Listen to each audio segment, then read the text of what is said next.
नमस्कार दोस्तों। आज की कहानी है मेरी भूल। पापा ने कहा, तुम्हें इससे अधिक योग्य लड़के मिलेंगे। अभी तुमने इस बड़ी दुनिया के एक शहर के लड़के बस देखे जाने हैं।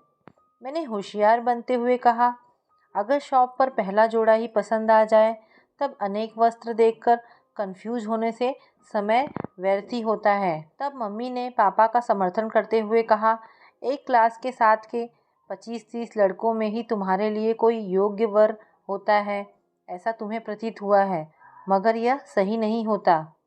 शॉपिंग करने और अपने लिए जीवन भर का साथ चुनने में अंतर होता है। मैं आज उस दिन की बात स्मरण कर रही हूँ। अपनी डिग्री पूरी करने के तुरंत बाद ही मैंने कुणाल से विवाह करने का अपना निर्णय पापा मम्मी से बताया। दोनों इसे मेरे विवाह का समय एवं कुणाल को मेरे लिए योग्य मानने को तैयार नहीं थे। मैंने जिद की और सिर्फ 22 की उम्र में कुणाल, जो मुझसे 1 वर्ष बड़ा था, उसके साथ मेरा विवाह कर दिया गया। विवाह के तुरंत बाद हम यूरोप गए। 15 दिन हमने इंग्लैंड एवं स्विट्जरलैंड घूमा। आरंभ के 2 माह हम मन का खाते पीते, प्रणय प्रेमालाप करते और खूब सोते रहे। यहाँ तक मुझे अपना निर्णय सही लगता रहा। मैंने जॉब के लिए लिखित परीक्षाएं एवं इंटरव्यू देने आरंभ किए। 4 माह के प्रयासों के बाद भी मैं कहीं जॉब पाने में सफल नहीं हो पाई। फिर मुझे पता चला कि मैं गर्भवती हो गई हूँ। मैं इस समय माँ नहीं बनना चाहती थी, मगर अब कोई उपाय नहीं रहा। कुणाल भी यह नहीं चाहता था। मैंने उससे कहा, हमारा बच्चा होने का यह समय ठीक नहीं है। आप प्लानिंग करते तो हम ऐसी स्थिति में नहीं फंसते। कुणाल ने चिढ़ते हुए कहा, अब इसके लिए मुझे ही दोषी बताना ठीक नहीं है। कुणाल के मुख पर जो भाव थे वो मुझे पसंद नहीं आए। यह पहला अवसर था जब मैंने प्रेम में पड़कर देखने से अलग कुणाल को उसके गुणों के आधार पर परखना शुरू किया था। कुणाल में इतनी योग्यता नहीं थी कि वह अपने लिए कोई अच्छा जॉब प्राप्त कर सकता। उसके पास अपने पैसे वाले पिता के बिजनेस में ही लगना एक विकल्प था। उसमें भी वह पूरे मन से काम नहीं कर रहा था। कुणाल के पापा जब तक उसे बिजनेस में अधिक समय देने के लिए कहते सुनाई पड़ते। मुझे कुछ परेशानियां अनुभव हुई। मैं कुणाल के साथ डॉक्टर के पास गई। लक्षण गर्भ में पल रहे शिशु के लिए ठीक नहीं थे। उन्होंने मुझे सावधानी और एक तरह से बेड रेस्ट के लिए कहा। तभी मुझे मेरे प्रेम में आसक्त रहे कुणाल से भिन्न कुणाल देखने मिला था। हम संबंध नहीं रख सकते थे, इसलिए अब कुणाल मेरे साथ बेड पर सोने के स्थान पर टीवी देखते हुए पसरकर सोफे पर ही सो जाया करता। मैंने कहा, जिस तरह की सामग्री तुम टीवी पर देख रहे हो उसका प्रभाव हमारे बच्चे के लिए ठीक नहीं है। कुणाल ने इसका अप्रत्याशित उत्तर दिया, तुम्हें उसकी चिंता है जो अभी पैदा ही नहीं हुआ है। तुम्हें मेरी खुशी की कोई चिंता नहीं। तुम भूल रही हो कि अब मैं तुम्हारे प्रेम में आसक्त तुम्हारे आगे पीछे घूमने वाला बॉयफ्रेंड नहीं, बल्कि अब तुम्हारा पति हूँ। जो पति हो जाता है वह प्रेमी जैसा पिछलग्गू नहीं, बल्कि पत्नी से बड़ा हो जाता है। तुम अपने दायरे में रहो, यह हमारे रिश्ते के लिए ठीक है। मुझे वह करने दो जो मुझे करना प्रिय लगता है। मैं कुणाल की रुखाई एवं बोलने के इस ढंग से क्षुब्ध रह गई। मुझे मम्मी पापा याद आ गए। विवाह के पूर्व का उनका समझाना मुझे स्मरण आया, जिसमें वे कुणाल को मेरे लिए योग्य वर नहीं बता रहे थे। कुणाल टीवी देखने लगा। मैं बिस्तर पर अकेले सिसकते हुए लेटी रही। फिर यह सामान्य दिनचर्या हो गई थी। कुणाल मुझसे ही नहीं, अपने पापा से भी बिजनेस में ध्यान नहीं देने की बात पर उलझ जाया करता। कुल मिलाकर मेरे आसपास जो वातावरण था वो मुझे मेरे गर्भस्थ शिशु के लिए ठीक नहीं लगता। कॉम्प्लिकेशन होने के कारण डॉक्टर की दी गई डेट से 25 दिन पूर्व ही सी सेक्शन के बाद हमारी बेटी जन्मी थी। समय से पूर्व होने के कारण उस पर अधिक ध्यान देने की आवश्यकता थी, मगर बेटा नहीं बेटी होने के कारण कुणाल ही नहीं, मेरी सासू माँ एवं ससुर जी की ओर से भी नवजात शिशु के साथ ही मेरी भी उपेक्षा की जाने लगी। अब मुझे लगने लगा था कुणाल ही नहीं, उसके मम्मी पापा भी मुझसे एवं मेरी बेटी से छुटकारा चाहते हैं। कुणाल की मुझसे उदासीनता को समझकर अब वे भी मुझे तिरस्कृत व्यवहार करने लगते थे। बेटी को देखना सिर्फ मेरा ही काम हुआ करता, साथ ही बहुत से अन्य काम की अपेक्षा भी मुझसे की जाती।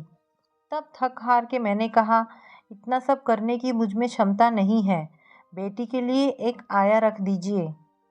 सासू माँ ने कहा, तुम्हारे व्यर्थ बहाने यहाँ नहीं चलने वाले। हमारे यहाँ आया के द्वारा नहीं, बच्चे माँ के द्वारा ही पाले जाते हैं। मेरी बेटी के जन्म पर मम्मी पापा ने घर घर में अनुष्ठान रखा था। मैं मायके आई थी।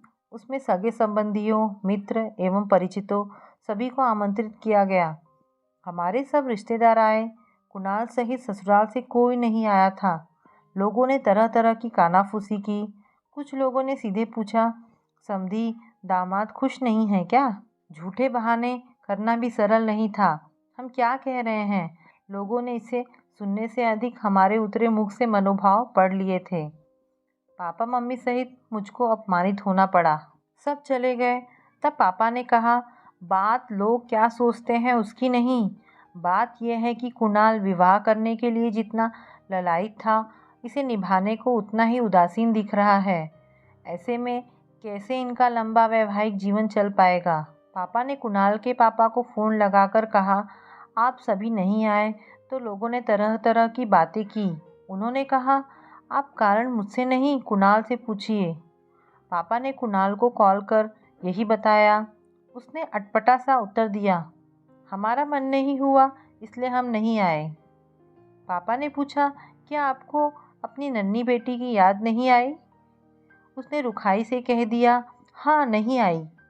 मैं इतनी जल्दी पापा बनना नहीं चाहता था। बाद में मम्मी ने मुझसे पूछा, क्या बच्चे की जल्दी तुम्हें थी? मैं उत्तर देने के स्थान पर रो पड़ी। मम्मी ने मुझे गले लगाकर सांत्वना देते हुए कहा, तुम चिंता नहीं करो, सब ठीक हो जाएगा। कुणाल से विवाह मेरी जिद के कारण किया गया। मैंने कुणाल से बात करने की कोशिश की। यह मेरा बड़ा अपमान था। कुणाल मेरे कॉल को इग्नोर कर दिया करता। मुझे समझ आया, मुझे जीवन का अनुभव नहीं था, जीवन से सिर्फ आशा करना जानती। निराशा भी हाथ लग सकती है। मुझे पता नहीं था, जीवन भर के साथ का निर्णय करते हुए मुझे मम्मी पापा की इच्छा एवं सलाह पर भी ध्यान देना चाहिए था। मेरा स्वाभिमान मुझे खुद से ससुराल जाने को रोक रहा था। फिर भी 15 दिन बाद मैं बेटी को लेकर वहां पहुंची। मेरे एवं मेरी बेटी से किसी ने कोई लगाव या प्रेम प्रकट नहीं किया।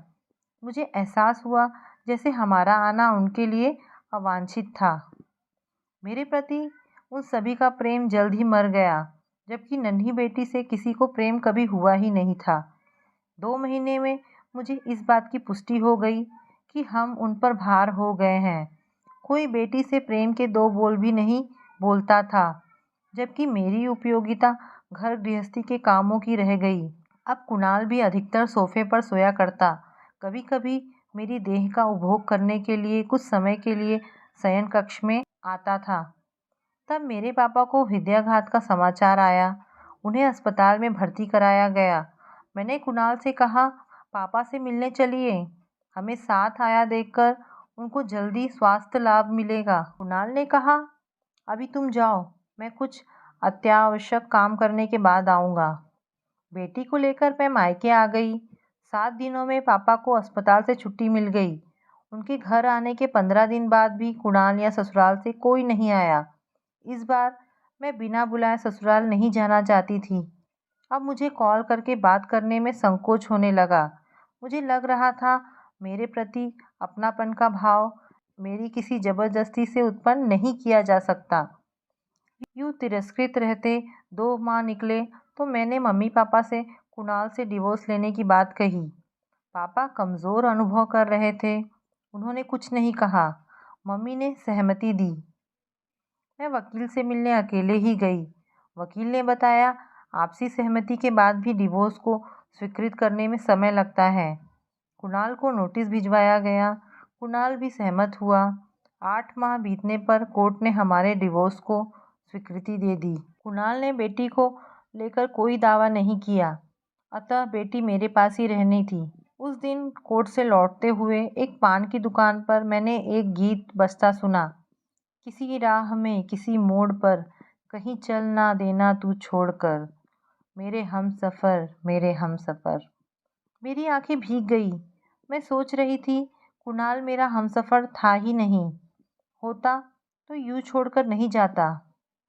पापा के हार्ट अटैक के बाद इन 10 महीनों में अब तक मुझे समझ आ गया, डिवोर्स मेरी समस्या का पूर्ण समाधान था। पापा को आए अटैक से वे कमज़ोर हो गए थे। ससुराल से तिरस्कृत हुई मैं बेटी को संबल प्रदान करने में असमर्थ हो गई थी। इन दिनों मैं सोचती, अगर मैं कुणाल से विवाह नहीं करती तो अभी 24 वर्ष की उम्र में मेरा अविवाहित रहना कोई असामान्य बात नहीं होती। ऐसे में पापा मुझे अभी जैसी अतिरिक्त जिम्मेदारी नहीं मानते। निश्चित ही यह पास पड़ोस एवं रिश्तेदारों की मुझे लेकर बातें थी, जिससे मैं पापा को भार जैसी लगने लगी। मैं जॉब की कोशिश करती रही। पढ़ाई के बाद 2 वर्ष बीत जाने पर भी जॉब का कोई अनुभव नहीं होने से मुझे कहीं जॉब नहीं मिल रही थी। टीचर की नौकरी में स्कूल इतना कम वेतन दे रहा था कि स्कूल जाने आने तथा जॉब के लिए आवश्यक वस्त्रादि के बाद अधिक कुछ मेरे हाथ रहते नहीं दिखाई पड़ता। इस पर मेरे स्कूल में रहने के समय मेरी 1 वर्ष की भी नहीं हुई बेटी को कौन देखेगा, यह भी यक्ष प्रश्न हो गया था। तब हमारे रिश्तेदारों में से एक निसंतान दंपति ने मेरी बेटी को गोद लेने का प्रस्ताव किया। मेरे मम्मी पापा यह चाहने लगे कि मैं इसके लिए सहमति दे दूं। उनका तर्क यह था कि बेटी सहित मुझे कोई स्वीकार नहीं करेगा, अर्थात मेरे पुनर्विवाह की संभावना क्षीण हो जाएगी। कुछ दिन मैंने इस पर विचार किया। मैं अपनी बेटी का नन्हा सा प्यारा सा मुंह देखती और रोती थी। ये एक ऐसी बेटी थी जिसके पापा एवं माँ के होते हुए भी उसे किसी अनाथ जैसे किसी अन्य के घर उनके लालन पालन में बड़ा होना था। परिस्थितियाँ ऐसी हुई, मैं पापा के पुनः हार्ट अटैक का कारण नहीं बनना चाहती थी। मैंने हृदय पर पत्थर रखकर स्वीकार किया। बेटी विधिवत गोद ले ली गई।